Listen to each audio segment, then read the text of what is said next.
Greetings, fellow humans. I'm MartianBuu, and today I have 5 wild Deathknight decks to try. So I originally intended to have 10 decks to try, and I really wanted to have some decks that were split runes that weren't all in on the same color. But I actually found the rune system to be a lot more restrictive than I was expecting. All of the really powerful cards cost triple runes, and even a lot of the support cards cost triple runes, surprisingly. So it's a lot harder to mesh runes and still have your deck do something consistent or even good. I imagine that this is going to get more interesting over time, but I really would have liked it if more of the powerful cards cost 1 and 2 so that you could mix and match a little bit more, and maybe have some more niche things that require you to go all in on the theme to make work be triple runes. So we'll see what they do in the future. Maybe they'll do some like cards that cost split runes and have those be powerful cards that you're more incentivized to split. But for now, I'm expecting a lot of triple of the same rune for these decks to even work. When I was planning the decks out, I got to about 8, and 3 of them were like already really sketchy, and I was really stretching to get those last 2. After I built 1, I realized it was a completely standard deck.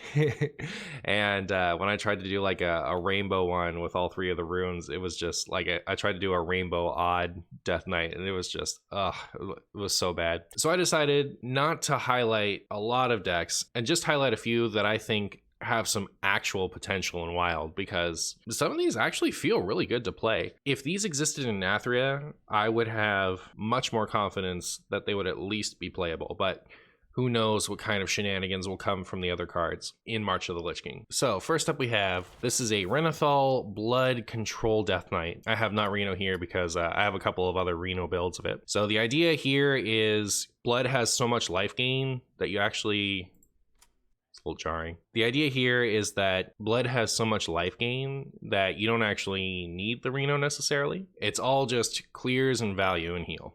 Moigraine, this is a signature card. I don't know about these. Like, I guess they look all right. They don't look great, but so this is your finisher, I guess, your dedicated finisher. You get this out, you can brand it, you can Zola it, and have a few ticks, and you're just trying to leverage your immense health total and regeneration into lots of Moigraine damage. We also have Patchwork, which is like one of the better, bigger dirty rat things. Not only does it destroy a card from your opponent's hand, it goes after one in their deck, and it removes something from the field. So especially if you're playing into one of your opponent's tall things, this is pretty good. Soul Stealer is a twisting nether that comes with a body and powers up your corpses.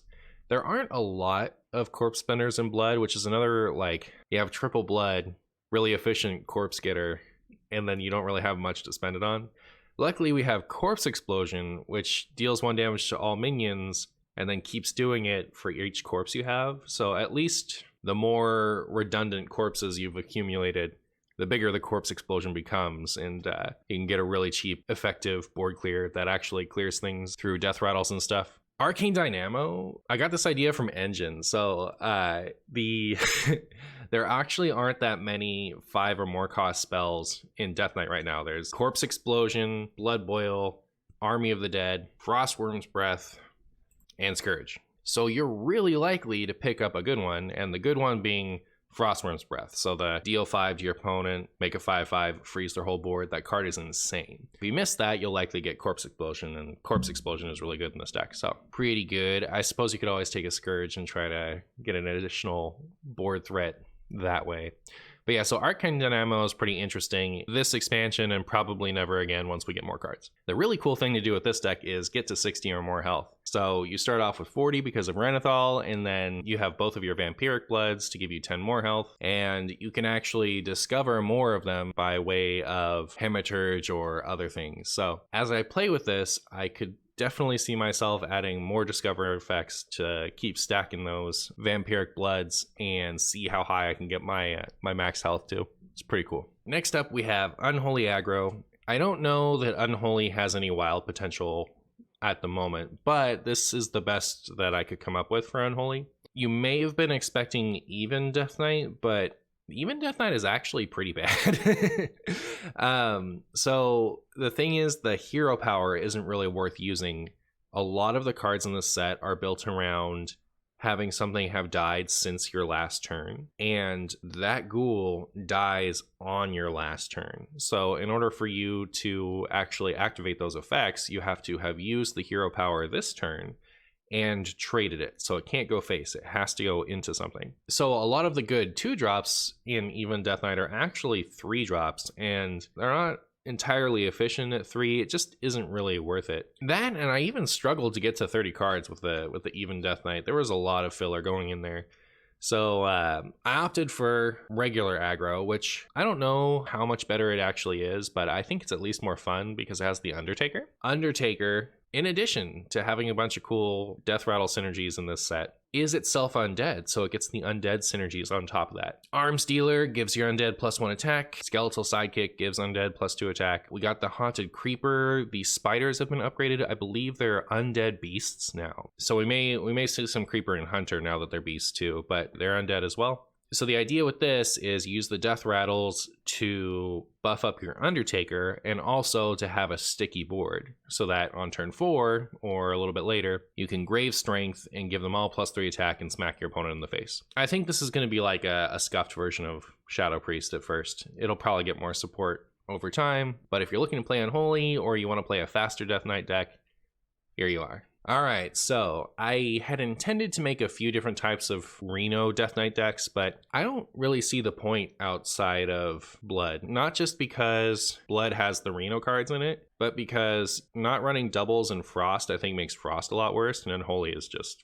it doesn't have anything. So I have a couple of Reno Deathknight decks here, and both of them are Blood. This one is a dragon deck. So it was pointed out to me that Fire Tree Witch Doctor Discover effects in general are more powerful with new classes, as we discovered with Demon Hunter. And this is a really good one. So 2 mana 2/2, discover a spell. If all those spells are good, which is likely true with Deathknights, 2 mana 2/2, discover a great card is really good. So Fire Tree Witch Doctor. The dragons are not half bad. So we got the new one, we got the Amber Whelp. I'm not sure about Cobalt Spellkin. At first I thought it was nuts, but the thing is, while the 1-cost spells in Deathknight are pretty good, one of them is pretty bad with Reno decks, like the triple Unholy one. I don't know why that one costs triple Unholy. That's like, why couldn't that one be a 1 Unholy spell? I don't even know. It's like a support card. So it shuffles the 4 crates into your deck, and then the crates will make a 2/2, and it gives you 4 corpses. You don't want to shuffle 4 copies of a card into your deck in a Reno deck, so that's pretty bad. And then the weapon spell that draws a weapon and you can spend a corpse to reduce the cost by 1, that's not as impressive as I thought it was at first. So they're a little less exciting than I thought initially, but the others are pretty good, and you value having a cheaper dragon to play. So I'm going to try this out for a while, see how I like it, and I may exchange it for other dragons later if I keep going with the dragon theme. But yes, and then we have Kazakhstan and a couple of Alexes, obviously the Highlander one and Onyxia to top off our dragon synergy. And then it works a lot like the Blood one, except without doubles of the Blood cards, and you get the cool Highlander cards too. Next up we have Freeze Decay. So this is the one I actually think has the most potential. I think that this could actually be real. I don't know that this is the perfect list yet, but Frostworm's Fury, 7 mana, deal 5 damage, freeze all enemy minions, and make a 5/5 Frostworm. This card is insane. So you put on a ton of pressure with the 5 damage immediately, you make a 5/5 that's pretty much going to get to attack because you freeze all the enemies, and your opponent can't do anything to you from their board in the meantime. You have 2 of these, you can discover more with Arcane Dynamo, and you can copy more of them with Lady Death Whisper. So you're going to end up playing a bunch of these in a row. And even like Frost Strike has a pretty decent chance to get you Frostworm's Fury right now. This is another one where maybe Discover a Spell effects should be in here in a larger quantity to get more Frostworm's Fury, but it actually doesn't take that many of them because you otherwise have a lot of burst damage after you've done it a couple times. You have the Might of Menethil, which is a weapon that deals 8 damage over 2 turns, and it freezes on the first one. So you can actually start your freeze train a little bit early, or keep it going if the first couple didn't do it for you. Howling Blast deals 3 damage and freezes. Glacial Advance deals 4 damage and makes your next thing cheaper. So yeah, there's a lot of burst damage in here. You don't have to freeze your opponent for very long. It's Snowfall Guardian with the pressure amped up. So yeah, this is my pick for highest potential Deathknight deck in Wild. And finally, we have Discover Reno. So this is a Blood Reno deck again, and instead of the expensive dragons, we're just going extra in on the Discover effects to try to discover Frostworm's Fury and other good cards. So there's actually a lot of cards that discover specifically a spell. We have a new one, we have Nerubian Vizier, which has the upside of if an undead died on the last turn, your hero power is undead. It'll cost 2 less. You have Pandaren Importer, and this one's especially good because it only gets spells that didn't start in your deck, so you're much more likely to find the Frostworm's Fury off of this one than the other ones. Venomous Scorpid and Vulpera Scoundrel. Even School Teacher is a little interesting. It obviously can't get you the cool one, but it can get you a lot of cheaper ones. So yeah, you're trying to either disrupt your opponent with all of the Patchwork, Mutanus, and Theotar stuff, or whittle them down with Alexandros Moigreen, or tempo them down with Alexstrasza and all of your discovery bodies along the way. So I think that this is going to be a little bit better than the other one, than the dragon one, but I haven't played enough of either of them yet to see. So I'm looking forward to these. I hope you found a Deathknight deck or got some ideas for how to play Deathknight in Wild. I hope you enjoyed the video, and as always, thanks for watching.